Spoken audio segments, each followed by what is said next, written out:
Hello guys, कैसे हो आप सब। आशा है कि आप सब अच्छे होंगे। आज हम पॉलिटिकल साइंस के पार्ट नंबर 2 करेंगे, जिसमें हम भारतीय संविधान की ऐतिहासिक पृष्ठभूमि के बारे में चर्चा करेंगे। पार्ट 1 में हमने कंपनी शासन के बारे में पढ़ा कि कंपनी ने भारत पर शासन करने के लिए कौन कौन से एक्ट कंपनी के द्वारा लाए गए, जिसमें हमने 1773 से लेकर 1857 तक हमने कंपनी शासन के बारे में पढ़ा। 1857 के बाद यानी कि 1758 से 1947 तक भारत पर शासन अब ब्रिटिश क्राउन करता है, यानी कि ब्रिटिश संसद अब भारत पर सीधे तौर पर शासन करता है। उसके में हमने 1861 का शासन अधिनियम पढ़ा था। उसके बाद आता है 1873 का अधिनियम। इस अधिनियम में 1 जनवरी 1884 से ईस्ट इंडिया कंपनी को औपचारिक रूप से भंग कर दिया जाता है और अब भारत पर शासन खुले तौर पर ब्रिटिश साम्राज्य के द्वारा चलाया जाता है। उसके बाद आता है 1892 का एक्ट। 1892 से पहले एक एक्ट आता है शाही उपाधि अधिनियम 1876, जिसमें 28 अप्रैल 1876 को जो ब्रिटेन की महारानी थी विक्टोरिया, उसको भारत की साम्राज्ञी घोषित किया जाता है। अब हम पढ़ते हैं इंडियन काउंसिल एक्ट 1892। 1892 का भारतीय परिषद अधिनियम, इसने केंद्रीय और प्रांतीय विधान परिषदों में अतिरिक्त सदस्यों की संख्या में वृद्धि की, लेकिन उनमें आधिकारिक बहुमत बनाए रखा। यानी कि जो 1892 का अधिनियम आता है, इसमें भारत के केंद्रीय और प्रांतीय विधान परिषदों में सदस्यों की नियुक्ति की गई, भारतीयों की नियुक्ति की गई, लेकिन अब भी जो ब्रिटिश था वो ब्रिटिश सदस्यों का था। इसने विधान परिषदों के कार्यों को बढ़ाया, यानी कि भारतीयों के लिए अब विधान परिषदों में के जो कार्य थे उन बढ़ाया गया, जिन्हें बजट पर चर्चा करने, कार्यपालिका को पर्सन संबोधित करने की शक्ति दी गई। यानी कि 1892 में 2 काम होते हैं। प्रत्यक्ष चुनाव प्रणाली की शुरुआत होती है, अप्रत्यक्ष चुनाव प्रणाली की शुरुआत होती है, और इसमें भारतीयों को राजस्व या व्यय अथवा बजट पर बहस करने या कार्यकारिणी से प्रश्न पूछने की शक्ति दी जाती है। उसके बाद आता है 1909 का भारतीय परिषद अधिनियम। इस अधिनियम को मार्ले मिंटो सुधार कहा गया, यानी कि ब्रिटिश की नज़रों में भारत में अभी सुधार करना बाकी था। भारत पिछड़ा हुआ था, लेकिन ये सब सिर्फ अंग्रेजों की मानसिकता थी। मार्ले मिंटो क्यों कहा गया? मार्ले उस समय भारत के सचिव थे, जबकि मिंटो उस समय वायसराय थे। इसने भारतीयों को वायसराय और गवर्नर की कार्यकारी परिषद के साथ जोड़ने का प्रावधान किया गया। 1909 के अधिनियम में अब भारतीयों को जो वायसराय की कार्यकारिणी थी उसमें शामिल किया जाने लगा। वायसराय की कार्यकारिणी में शामिल होने वाले पहले भारतीय सत्येंद्र प्रसाद सिन्हा थे, जिन्हें कानून सदस्य यानी कि विधि सदस्य के रूप में नियुक्त किया गया था।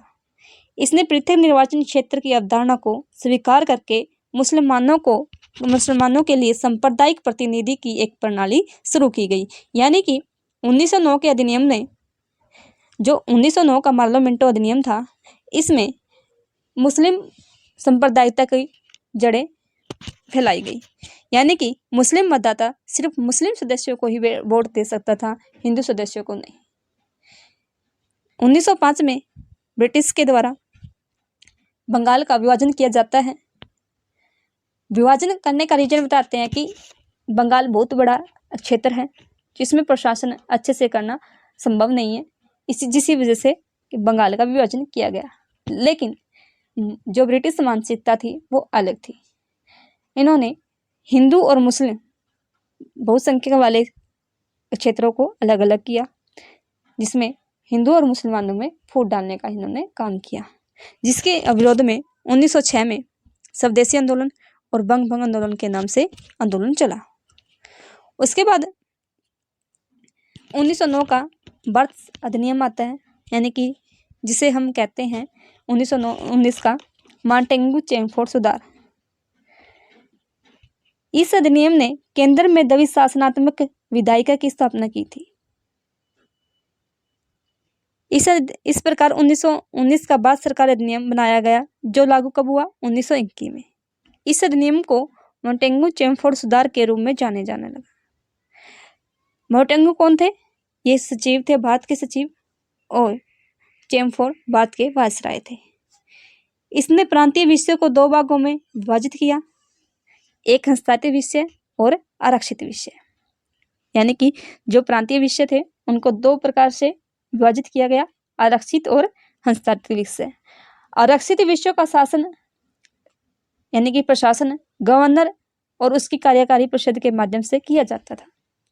यानी कि जो आरक्षित विषय थे उन पर शासन कौन करेगा? गवर्नर और उसकी कार्यकारी परिषद।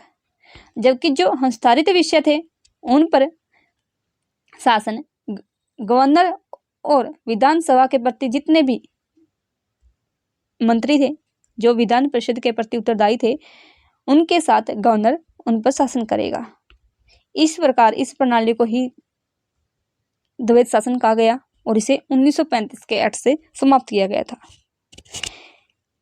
हस्ताक्षरित विषयों का प्रशासन विधान परिषद के प्रति उत्तरदायी मंत्रियों की सहायता से राज्यपाल द्वारा किया जाना था।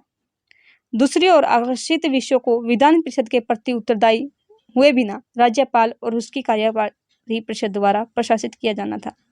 यहाँ पर राज्यपाल का मतलब है वायसराय यानी कि गवर्नर। शासन को इसी दोहरी योजना को द्वैध शासन के नाम से जाने जाता है। इसने पहली बार देश में द्विसदनीय व्यवस्था और प्रत्यक्ष चुनाव की शुरुआत की। इसने सांप्रदायिकता की नींव को और ज्यादा बढ़ाया। अब भारत में 1909 में हमने पढ़ा कि हिंदू और मुस्लिम के लिए सांप्रदायिकता की जो निर्वाचन पद्धति अलग की गई थी, 1919 के अधिनियम से हिंदुओं में और ज़्यादा बंटवारा किया गया। अब सिख, ईसाई, यूरोपीय और एंग्लो इंडियन को भी अलग अलग भागों में बांटा गया। इस प्रकार भारतीय विधान परिषद को एक द्विसदनीय विधायिका द्वारा प्रतिस्थापित किया गया। इसमें एक उच्च न्यायालय और एक निचला सदन था। इसने पहली बार देश में द्विसदनीय व्यवस्था को प्रत्यक्ष चुनाव की शुरुआत की। इस प्रकार भारतीय विधान परिषद को एक द्विसदनीय विधायिका द्वारा प्रतिस्थापित किया गया, जिसमें एक उच्च सदन व एक निचला सदन था। इसने लंदन में भारत के उच्चायुक्त का एक नया कार्यालय बनाया गया। यानी कि 1919 के एक्ट से लंदन में एक भारत के उच्चायुक्त के नाम से एक ऑफिस बनाया गया, कार्यालय बनाया गया। इसमें एक लोक सेवक आयोग की स्थापना का प्रावधान किया गया। इसलिए सिविल सेवकों की भर्ती के लिए 1926 में एक केंद्रीय लोक सेवा आयोग की स्थापना की गई। इसने पहली बार प्रांतीय बजट को केंद्रीय बजट से अलग कर दिया और प्रांतीय विधायिका को अपने बजट को अधिनियमित करने की अधिकृत किया गया।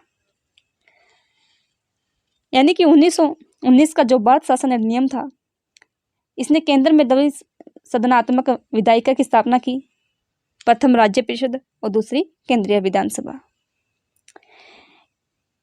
प्रांतों में जो द्वैध शासन था, प्रणाली था, इसके जनक यदि पूछे जाए तो इसके जनक होंगे लियोनस कार्टियस। 1919 के अधिनियम से ही प्रांतीय विषयों को दो भागों में बांटा गया, आरक्षित विषय और हस्ताक्षरित विषय।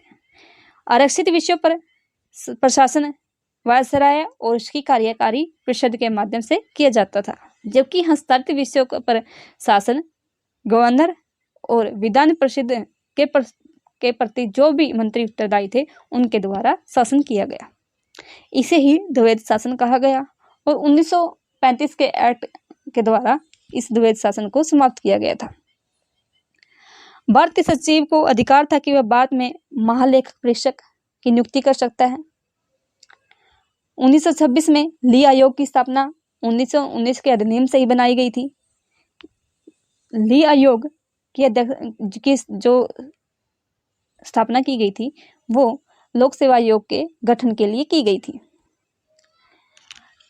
इसी अधिनियम जो 1919 का अधिनियम था, इसी के अनुसार वायसराय की जो कार्यकारी परिषद थी, इसमें 6 सदस्य, जिनमें 6 सदस्य जो कमांडर इन चीफ यानी कि वायसराय के समेत को छोड़कर अन्य 6 सदस्य थे, उनमें से 6 को भारतीय होना अब शामिल था। यानी कि यदि टोटल 6 सदस्य हैं वायसराय की कार्यकारी परिषद में, उनमें से 3 भारतीय होना आवश्यक था।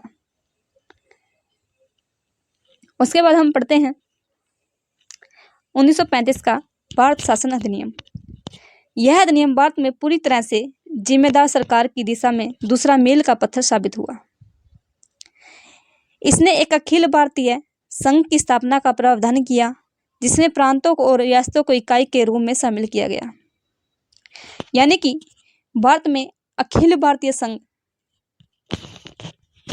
की शुरुआत की गई, जिसमें 11 ब्रिटिश प्रांत थे, 6 चीफ कमिश्नरी थी, जैसे कि हमारे यहाँ केंद्र शासित प्रदेश है, ऐसे ही उस समय 6 चीफ कमिश्नरियाँ थी। 1935 का जो भारत शासन अधिनियम था, इसमें 321 अनुच्छेद और 10 अनुसूचियाँ थी। जैसे हमारे मूल संविधान में 395 अनुच्छेद और 8 अनुसूचियाँ थी, ऐसे ही 1935 का जो भारत शासन अधिनियम था, इसमें 321 अनुच्छेद और 10 अनुसूचियाँ थी। अधिनियम ने केंद्र और इकाइयों के बीच शक्तियों के 3 सूचियों के रूप में विभाजित किया। संघीय सूची केंद्र के लिए 59 वस्तुओं के साथ, प्रांतीय सूची प्रांतों के लिए 54 वस्तुओं के साथ और समवर्ती सूची दोनों के लिए यानी कि 36 वस्तुओं के साथ। और शेष शक्तियां वायसराय को दी गई। यानी कि अब भारत में इस अधिनियम के द्वारा केंद्र और इकाइयों के बीच शक्तियों का विभाजन किया गया। 3 प्रकार से सूचियां बनाई गई: संघ सूची, प्रांतीय सूची और समवर्ती सूची। संघीय सूची जिस पर केंद्र के लिए बनाई गई थी, यानी कि जिस पर जो भी संघ सूची में विषय होंगे उन पर जो शासन करेगा वो केंद्र सरकार के द्वारा किया जाएगा। उसके इसमें जो विषय थे वो 59 विषय थे। उसके बाद आती है प्रांतीय सूची। प्रांतीय सूची यानी कि प्रांतों के लिए इसके अंतर्गत जितने भी विभाग आते थे उन पर जो शासन करेगा वो प्रांत किया जाएगा। इसमें 54 वस्तुओं के साथ इसकी स्थापना की गई। उसके बाद थी समवर्ती सूची। समवर्ती सूची संघ सूची व प्रांतीय सूची को मिलाकर की गई थी। इसमें 36 विषय थे, यानी कि इसमें संघ और प्रांत दोनों ही मिलकर काम कर सकते थे। उसके बाद कुछ विषयों को अवशिष्ट शक्तियों में डाला गया, जिस पर अधिकार वायसराय को दिया गया। इसने प्रांतों में द्वैध शासन को समाप्त कर दिया और इसके स्थान पर प्रांतीय स्वायत्तता की शुरुआत की। यानी कि यदि क्वेश्चन आ जाए कि द्वैध शासन की समाप्ति कब हुई, 1935 के अधिनियम से, और शुरुआत कब होती है, 1919 के अधिनियम से। इसमें केंद्र में द्वैध शासन को अपनाने का प्रावधान किया गया। 1935 के अधिनियम से प्रांतों में द्वैध शासन को समाप्त कर दिया, लेकिन केंद्र में क्या किया, द्वैध शासन को अपनाने का प्रावधान किया। इसके परिणाम स्वरूप संघीय विषयों को आरक्षित विषयों और हस्तांतरित विषयों में विभाजित किया गया। इसने 11 प्रांतों में से 6 द्विज संघीयता की शुरुआत की गई। यानी कि जो 11 ब्रिटिश प्रांत थे भारत में, उनमें से 6 में, यानी कि 6 जो चीफ कमिश्नरी थी, उनमें द्विज संघीयता की शुरुआत की गई। ये 6 कौन से थे? बंगाल, बॉम्बे, मद्रास, बिहार, असम और संयुक्त प्रांत की विधानसभाओं और विधान परिषद, यानी कि 2 सदन बनाए गए, एक विधान सभा और एक विधान परिषद। इसने दलित वर्गों यानी कि अनुसूचित जातियों, महिलाओं और श्रमिकों के लिए अलग निर्वाचन क्षेत्र प्रदान करके सांप्रदायिकता प्रतिनिधि के सिद्धांत को आगे बढ़ाया। यानी कि जैसे हमने पढ़ा था कि 1909 में सबसे पहले अंग्रेज सांप्रदायिकता के बीज उगाते हैं, पर 1919 में सांप्रदायिकता को और ज़्यादा बढ़ाते हैं। सबसे पहले 1909 में क्या करते हैं, हिंदू और मुसलमानों को अलग करते हैं निर्वाचन में। उसके बाद 1919 में हिंदू मुसलमान के अलग, हिंदुओं में और ज़्यादा डिवाइड करते हैं हिंदुओं को। इसमें सिख, जो सिख थे, ईसाई थे, एंग्लो भारतीय थे, उनको अलग किया गया। और 1931-32 में आपने पता है एक होता है, एक समझौता होता है गांधी और अंबेडकर के बीच में। इसमें अल्पसंख्यकों के लिए अंबेडकर क्या कहते हैं, बात करते हैं कि अल्पसंख्यकों के लिए अलग से निर्वाचन होना चाहिए। 1935 के अधिनियम में और ज़्यादा सांप्रदायिकता को बढ़ाया गया। अब इसमें और ज़्यादा बंटवारा किया गया। अब निर्वाचन के लिए दलित वर्ग के लिए अलग से, महिलाओं के लिए और श्रमिकों के लिए अलग निर्वाचन क्षेत्र करने की बात की गई। इसने बाल मताधिकार का विस्तार किया गया, यानी कि 1935 के अधिनियम में अब मताधिकार यानी कि वोटरों की संख्या को बढ़ाया गया। कुल जनसंख्या का लगभग 10% को मतदान देने का अधिकार प्राप्त हुआ, यानी अब भी मतदान इतना ज़्यादा नहीं था। सिर्फ टोटल जनसंख्या का सिर्फ 10% भाग ही मतदान दे सकता था। सिर्फ 10% जनसंख्या ऐसी थी जो सिर्फ मतदान दे सकती थी। इसने देश की मुद्रा और ऋण को नियंत्रण करने के लिए भारतीय रिजर्व बैंक की स्थापना का प्रावधान किया, यानी कि 1934 के एक्ट से 1935 में आरबीआई की स्थापना होती है। इसने न केवल एक संघीय लोक सेवा आयोग की स्थापना का प्रावधान किया, बल्कि 2 या 2 से अधिक प्रांतों के लिए एक प्रांतीय लोक सेवा आयोग और संयुक्त लोक सेवा आयोग की भी स्थापना की, यानी कि 1935 के अधिनियम से संघीय लोक सेवा के साथ साथ प्रांतीय लोक सेवा आयोग की भी आधारशिला रखी गई, यानी कि एक प्रांत या एक से अधिक प्रांत मिलकर भी एक जो प्रांतीय लोक सेवा आयोग की स्थापना कर सकते हैं। इसने संघीय न्यायालय की स्थापना का प्रावधान किया, जिसे 1937 में स्थापित किया गया। उसके बाद आता है 1947 का भारतीय स्वतंत्रता अधिनियम। 1947 का भारतीय स्वतंत्रता अधिनियम 20 फरवरी 1947 को ब्रिटिश प्रधानमंत्री क्लेमेंट एटली ने घोषणा की कि भारत में ब्रिटिश शासन 30 जून 1948 तक समाप्त हो जाएगा, यानी कि 20 फरवरी 1947 को जो ब्रिटिश के प्रधानमंत्री थे क्लेमेंट एटली ने घोषणा करती है कि 30 जून 1948 तक ब्रिटिश भारत को छोड़ देंगे और भारत की सत्ता भारतीयों को सौंपी जाएगी। इसी घोषणा के बाद मुस्लिम लीग द्वारा देश के विभाजन की मांग को लेकर आंदोलन किया गया। अब मुस्लिम जो लीग थी ये ज़्यादा एक्टिव हो जाती है और आंदोलन पर खड़ी हो जाती है, यानी कि अब देश के विभाजन की वो मांग कर देती है। पुनः 3 जून 1947 को ब्रिटिश सरकार ने यह स्पष्ट कर दिया कि भारत की संविधान सभा 1946 में जो गठित हुई थी द्वारा बनाया गया कोई भी संविधान देश के उन हिस्सों पर लागू नहीं हो सकता जो इसे स्वीकार करने के लिए तैयार नहीं है। यानी कि 3 जून 1947 को ब्रिटिश सरकार यह स्पष्ट कर देती है कि जो 1946 में संविधान सभा बनी है, यदि कोई भी हिस्सा उसके द्वारा बनाए गए कानूनों को मानता नहीं है तो उस पर वो कानून लागू नहीं होंगे। उसी दिन भारत के वायसराय लॉर्ड माउंटबेटन ने विभाजन योजना सामने रखी, जिसे माउंटबेटन योजना के नाम से जाने जाता है। इस योजना को कांग्रेस और मुस्लिम लीग ने स्वीकार कर लिया। यानी कि क्वेश्चन आता है माउंटबेटन योजना कब हुई? 3 जून 1947 को। किससे संबंधित थी ये विभाजन योजना थी, यानी कि भारत और पाकिस्तान के विभाजन के लिए योजना बनाई गई थी। भारतीय स्वतंत्रता अधिनियम 1947 लागू करके योजना को तत्कालिक प्रभाव में लाया गया। इसने भारत में ब्रिटिश शासन को समाप्त कर दिया गया और 15 अगस्त 1947 से भारत को एक स्वतंत्र और संप्रभु राज्य घोषित कर दिया गया। इसने भारत के विभाजन और ब्रिटिश राष्ट्रमंडल से अलग होने के अधिकार के साथ भारत और पाकिस्तान को 2 स्वतंत्र प्रभुत्व के निर्माण का प्रावधान किया गया। अब भारत और पाकिस्तान को स्वेच्छा से अधिकार दिया गया कि वह राष्ट्रमंडल से अलग भी हो सकते हैं या वो राष्ट्रमंडल में शामिल रह सकते हैं। इसने वायसराय के कार्यकाल को समाप्त कर दिया, यानी कि अब ब्रिटिश शासन ही समाप्त हो रहा था तो जो भी भारत में वायसराय था उसको भी समाप्त कर दिया गया और प्रत्येक डोमिनियन के लिए एक गवर्नर जनरल की व्यवस्था की गई, जिसे डोमिनियन कैबिनेट की सलाह पर ब्रिटिश राज द्वारा नियुक्त किया जाना था। इसने भारत के राज्य सचिव के कार्यालय को समाप्त कर दिया, क्योंकि राज्य सचिव का कार्य क्या था? गवर्नर और ब्रिटिश संसद के बीच मध्यस्थता का कार्य करना। अब ब्रिटिश शासन ही नहीं था तो जो ब्रिटिश सचिव था उसके पद को भी समाप्त कर दिया गया। उनके कार्यालय को राष्ट्रमंडल मामले के राज्य सचिव को यानी कि जो भी उसके कार्य थे वो जो राष्ट्रमंडल जो भी देश राष्ट्रमंडल में शामिल रहना चाहता था उसके सचिव को वो स्थानांतरित कर दिए। इसने 15 अगस्त 1947 से भारतीय रियासतों पर ब्रिटिश श्रेष्ठता और आदिवासी क्षेत्रों के साथ संधि संबंधों की समाप्ति की घोषणा कर दी। इसने भारतीय रियासतों को या तो भारतीय डोमिनियन या पाकिस्तान डोमिनियन में शामिल होने या स्वतंत्र रहने की स्वतंत्रता दी।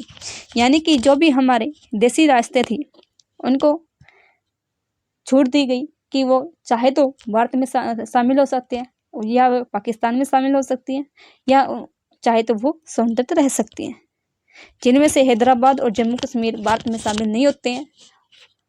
जम्मू कश्मीर को थोड़ी कुछ रियायतें देकर भारत में शामिल किया जाता है और हैदराबाद को सैन्य बल के द्वारा भारत में शामिल किया जाता है। इसने भारत के गवर्नर जनरल और प्रांतीय गवर्नरों के राज्यों के संवैधानिक प्रमुख के रूप में नामित किया। उन्हें सभी मामलों से संबंधित मंत्रिपरिषद की सलाह पर कार्य करने के लिए बनाया गया था। यानी कि आज का जो राष्ट्रपति है वो जो शक्तियां राष्ट्रपति को है वो गवर्नर को दी गई। यानी कि 1947 का जो भारतीय स्वतंत्रता अधिनियम था ये ब्रिटिश संसद में 4 जुलाई 1947 को भारतीय स्वतंत्रता अधिनियम के नाम से पास होता है और 18 जुलाई 1947 को उसको स्वीकृति मिल जाती है। इस अधिनियम में सिर्फ 20 धाराएं थी। 20 धाराएं थी। कब होता है ये? 18 जुलाई 1947 को ये अधिनियम पारित होता है। 2 अधिराज्यों की स्थापना की गई। किसकी? एक पाकिस्तान के नाम से, एक भारत के नाम से।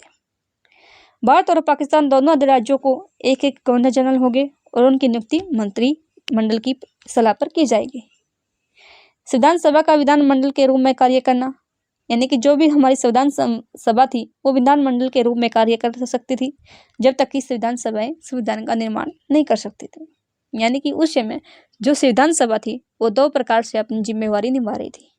एक वो संविधान सभा यानी कि संविधान का निर्माण करने के लिए, दूसरी वह विधानमंडल के रूप में कार्य कर रही थी।